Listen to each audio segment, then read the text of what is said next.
Greenland definitely isn't the worst disaster film I've seen, but it also didn't really feel like much of a disaster film. Like, even though it falls under the banner of a disaster film or a disaster drama, thriller, action, whatever, it does not feel like a disaster film. Like, if you watch 2012, that seemed like a disaster film. And don't get me wrong, I'm not saying that 2012 is a better movie than Greenland, because in 2012, it's essentially just destruction, destruction, destruction during this extinction level event, and you sprinkle it in with a few family moments, but that's essentially what it is. Whereas Greenland, I really appreciate that they try to make it more about the family than the extinction level event, about the disaster. So it really depends on which one you're going for the most, but I prefer this one because you can do more with a family drama or a drama in general than just blowing stuff up. Well, not necessarily Greenland, but a film that focuses more on characters and their story, their struggle. Like, that to me is much better storytelling than just blowing shit up everywhere. So if you're looking more for a kick back and relax type of thrill ride, then 2012 is definitely better for you. If you want more of a drama, this is better for you. However, the problem with Greenland is that it doesn't give you enough to feel like a disaster film, and it also doesn't give you enough substance behind the drama to make it a good drama film either. The film starts off with John Garrity, who was played by Gerard Butler, and he's released from work. Like, he has some things to do, but his coworker says, "Hey, we got it, go home." So he does that, and then we just follow the car just traveling down the road for, I don't know, maybe like a minute or so. And then it just goes up to a house, and he just slowly walks up to it, and I can tell immediately that it's either not his house or he's having problems with his wife, because he thinks about ringing the doorbell, but then he just opens the door.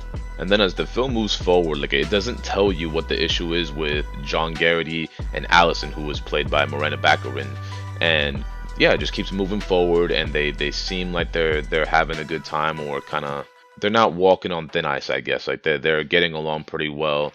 And then out of nowhere, it just turns into a disaster film and a thriller, because a fragment of the comet named Clark hits the planet, and everyone starts freaking out. And then Gerard Butler and Morena Baccarin's characters, they have to pack up their family and go, because they've gotten a text message or an Amber Alert, or no, a presidential alert, saying that they've been selected for shelter, etc., etc., etc.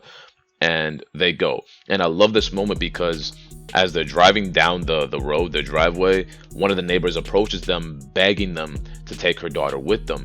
But John Garrity refuses, because he knows she's not going to be allowed to enter. She's not going to be admitted. So why would they take her, knowing that he's going to save his family, and then her daughter is just going to be left to die alone? Like, that's not right. But it was also hard on them, because he wants to help. They all want to help, but they can't. So I really like the tone of the first 30 minutes. It's very slow, and I was hoping they would build up the family drama and get into the nitty gritty, what happened between them, and see how they work their problems out through this disaster. But no, they seem to just be getting along from the get-go. Like, they didn't have any issues. I think the only argument they had was about him starting the grill and going to get beer and wine and mustard and whatever they had to get from the store. But other than that, they were getting along just fine throughout the entire movie.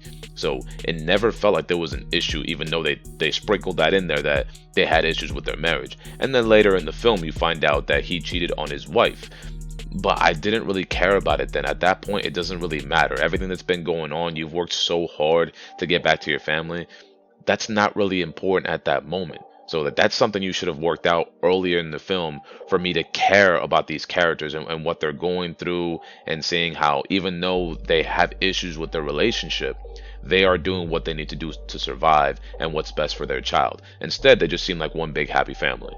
They get separated at the airport because John Garrity has to leave to the car, because his son accidentally dropped the insulin or diabetes medicine, whatever it is, and they get separated. And that's when Morena Baccarin's character, she finds out that no one with a chronic illness or issue is allowed admittance, which is her son. So they can't get on the flight, and she's very apathetic about it. Like, she doesn't even care, because she says that her family wasn't chosen either, so she's leaving her family behind. But she seems completely at peace with that. That doesn't make any sense at all. And the soldiers seem to not know how to answer questions, because you didn't need to go to anybody to just say, hey, you can't get on the flight because this and that. All you had to do is say, hey, your son has a chronic illness, he can't go, therefore none of you can go. Also, it doesn't make any sense how they got separated. So Morena Baccarin and her son, they can't go, so she's waiting by the car, and Gerard Butler, John Garrity, he's on his way to the plane because he thinks that's where they are. That was the original plan. But rather than waiting for him to get back to them, they decide, hey, let me go to my dad's house. And wouldn't it make more sense for you to just wait there and wait for him? Because even if he's on the plane, you wait till they take off, and if they take off and you wait a while and he doesn't come back, that's how you know he's on the plane. Therefore, there's no point in waiting for him. But if he didn't go, then he'll meet you there. But instead, you decide to just leave, and you guys can't find each other. That was idiotic. It was stupid. Now this is stupid. It does, however, create an interesting opportunity, because you get to see what each of the characters are willing to do to get back to each other. But it was short-lived. I mean, it all gets wrapped up like midway through the movie, and this is after the slow start and the trip to the airport. Everything, all this takes place in a short span of time. And then after they find their way to each other, then they head to Greenland, which is where the shelters are, which is kind of stupid how you need these bands, you need all this presidential alert stuff in order to get to a shelter, because you've been selected by the government to be admitted to the shelter. But then anybody can just go to Canada, take a flight from there, and just go to the shelter and they'll be admitted. Get the fuck out of here. That plot point doesn't make any sense to me whatsoever. And on top of that, they had like a radio that conveniently let them know everything they needed to know every step of the way, which is really dumb. And then cliche, when they get to Greenland and they're gonna make it to the shelters, they barely make it on time. So it's a very cliche moment. Then they go underground and they open the doors after 9 months and they see clear skies and happily ever after, I guess. It's very cliche. It happens in every single disaster film, the whole last minute thing. But what I preferred to happen is that when the shockwave of the last fragment of Clark was hitting Earth, their whole life flashed like through their eyes, like their memories and everything of them being happy. And the son mentioned that his friend told him that before you die, your whole life flashes through your eyes and you remember everything. And he would prefer if it happened when you live. I get that, but it would have been a lot better if all those memories just kind of flashed through the screen and then the screen went black, which would lead to speculation like, did they live, did they die? And that would have made for a far more interesting ending, in my opinion. But instead, no, they lived, they opened the doors, happily ever after, blah blah blah, every disaster film. So yeah, like it has a few like good moments, like the first 15-20 minutes. It feels like a good tone, like it's gonna build up to something interesting, not necessarily a disaster film, but like the drama aspect of the film. And then it kind of just has a mundane tone throughout the entire movie, and then a cliche ending. So I mean, it wasn't the worst disaster film, but it wasn't really that good either, and it wasn't really that good of a drama either, even though the acting was really good by Gerard Butler and Morena Baccarin. And Scott Glenn is a great actor, but he didn't get enough screen time, so I can't really give him much credit for the great acting that he did. But yeah, I mean, great job to Scott Glenn too, I guess, but it was mainly just Gerard Butler and Morena Baccarin.